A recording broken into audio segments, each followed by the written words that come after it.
I'm Tom, and I'll be presenting hbACSS, how to robustly share many secrets. Okay, first things first. For this talk to make any sense, we first need to discuss what is secret sharing. In a threshold secret sharing scheme, a dealer has some secret S that they wish to distribute shares of to some committee of n nodes, such that d+1 shares, when combined, can reveal the secret, but any less than that reveals nothing about it. A threshold scheme is often realized using Shamir's secret sharing scheme, in which the shares are points on a polynomial, and the polynomial is interpolated to find the secret, which is generally just the y-intercept.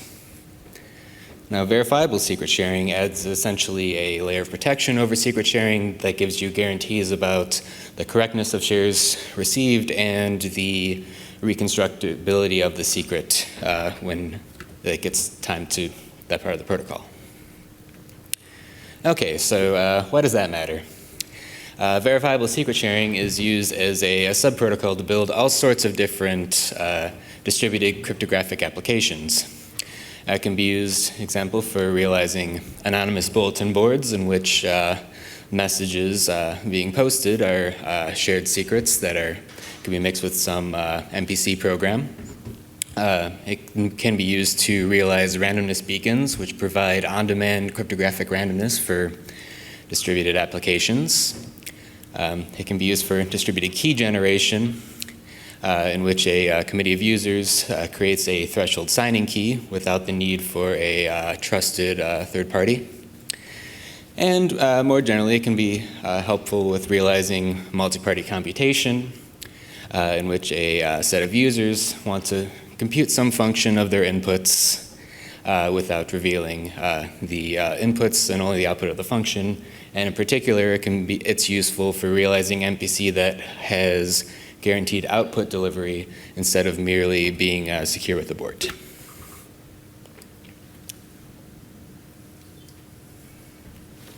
So why does that matter?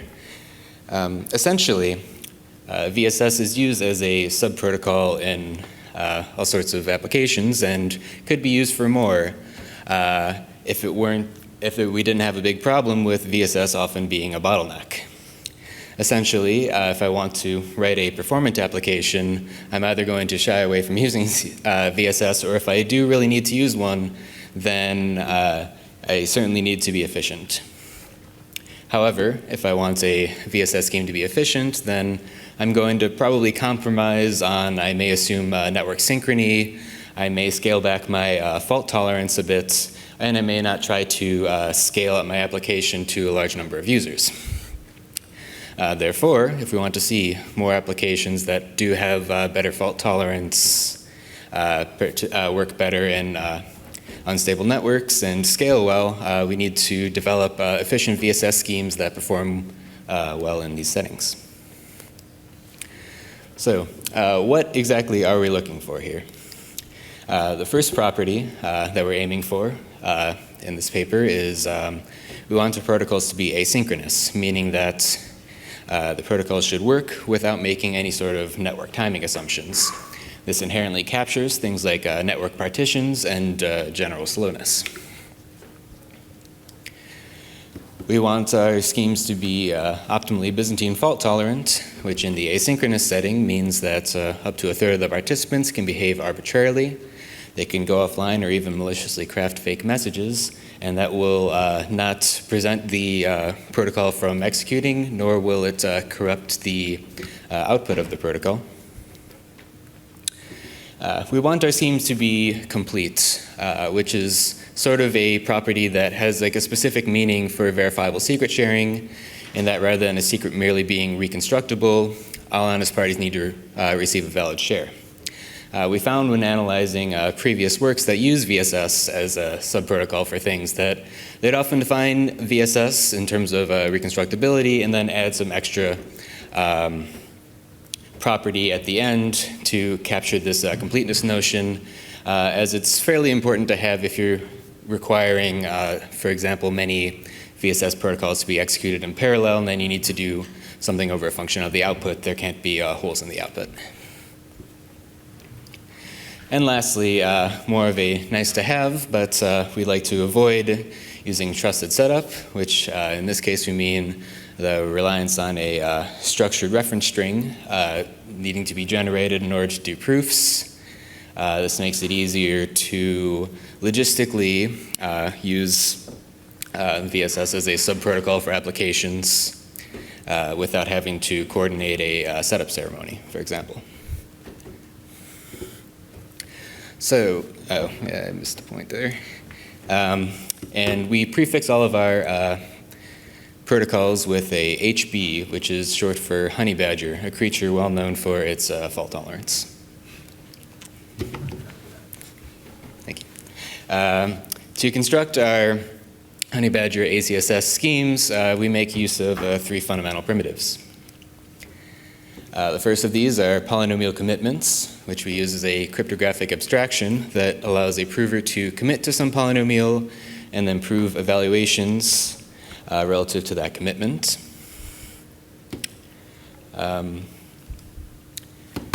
We use asynchronous reliable broadcast, where we have the dealer broadcast this polynomial commitment, and recipients verify that they all receive the same commitment so that the dealer cannot equivocate and prove shares on different polynomials and break your scheme.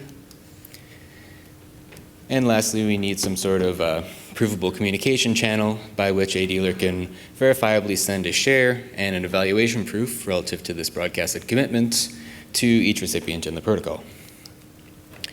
And then once we have that, the last step is to use a BRCA-like agreement. And parties can output once they see that n minus t parties believe that the secret is reconstructible, where t is our fault tolerance threshold of 1/3. If you're working in an asynchronous setting, you can only ever at one point wait for n minus t different messages because up to t of the nodes could have crashed, and you can't distinguish between a crash node and one that is honest or merely slow. So a consequence of this is that up until this point we've built a verifiable secret sharing protocol, but there's a sort of edge case that we need to consider here. Perhaps since we can only wait for n minus t of the parties, perhaps there was some honest but slow party who actually didn't receive a valid share, but nobody knows about this in time. So if we want to complete secret sharing scheme, then we need some way for that honest but slow node to recover their share. Previous work addressed this completeness issue by sending redundant information to allow for share reconstruction. Usually this looked like using a bivariate polynomial to share a secret. Everyone receives a univariate polynomial and then you have an all-to-all points on each univariate action going on there. But this has a suboptimal best case performance as it adds a O of n factor every time you want to do this.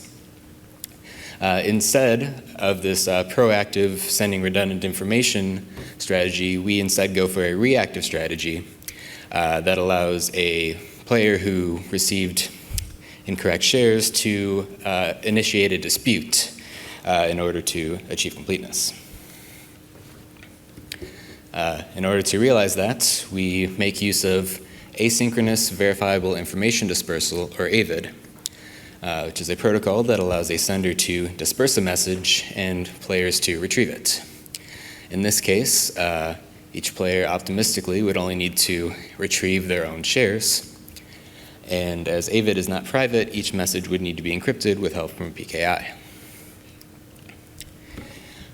What this allows you to do, however, is if I'm a honest player and I decrypt my shares and I find that the proofs don't work, I need some way to let other people know about this, and we call this process implication. Essentially, I can allow other users to download my ciphertext and prove to them how it should decrypt so that we can all agree if the dealer acted maliciously. There's a proof of the whole thing. And upon a valid implication, we enter a share recovery phase. So once a dealer is proven malicious, we no longer consider their secret to be a secret, and instead we just try to recover any missing shares by any means necessary. The simplest solution to achieve this which we use in the first of our 3 variants of our hbACSS protocols, is for every honest party with a valid share just sends their share to anyone who needs them, along with proof that it's correct. If we wanted to be a little more bandwidth efficient about this, then the lighter 2 versions of our protocol use a batch reconstruction technique to open many secrets at once in a more asymptotically optimal way. Of course, if we want to open many different secrets at once, we are talking about batch amortization, and this is a sort of technique that we make use of extensively in this work. Essentially, the idea is that a lot of protocols have costs that are both some one-time costs and some costs that would appear every time you want to share a secret. But if you're sharing many secrets, then the marginal impact of one of these one-time costs is not very high.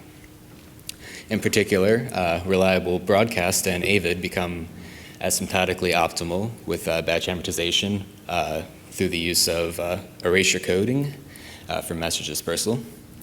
Efficient share recovery becomes possible through use of efficient batch recovery techniques. Our polynomial commitments can become less computationally intensive as we're able to reuse some bits of computation in different proofs in parallel. And moreover, we'd note that batching is suitable for many of the applications listed previously, especially general multi-party computation if you consider pre-computed values such as Beaver triples. So we wrote all of our schemes to be sort of, for the most part, agnostic as far as which polynomial commitment you can instantiate them with. And there's new polynomial commitment schemes coming out all the time. And so I'm sure by the time I'm giving this talk, there's something much more appropriate to use. But the schemes that we considered, the first of these is KZG. It's the original polycommit, still very popular today due to the fact that it is ideal in size and verifier computation, but the relatively high cost of proving an evaluation with this scheme makes it for a computational bottleneck for use in VSS. However, if you're okay with that and you're okay with the trusted setup required in order to use this scheme, then combining it with hbACSS1 creates the first asymptotically optimal bandwidth amortized ACSS scheme. Another related polynomial commitment to consider is AMTs, or authenticated multipoint evaluation trees, which sought to improve KZG for the use in verifiable secret sharing. It improved the proof of performance with the trade-off of a logarithmic hit to size and verification. Both of these protocols are listed as homomorphic in that they are additively homomorphic. You can both the commitments and the evaluation proofs are additively homomorphic, and we utilize this property in order to do efficient share recovery. However, we also introduced our own polynomial commitment scheme, which we call, fittingly, hbPolyCommit. And the goal of it is to achieve a performance that is comparable to AMTs, but without the need for trusted setup, and also with a simpler computational hardness assumption of discrete log. The hbPolyCommit scheme is not additively homomorphic, and so we construct a third version of our ACSS protocol in order to handle it.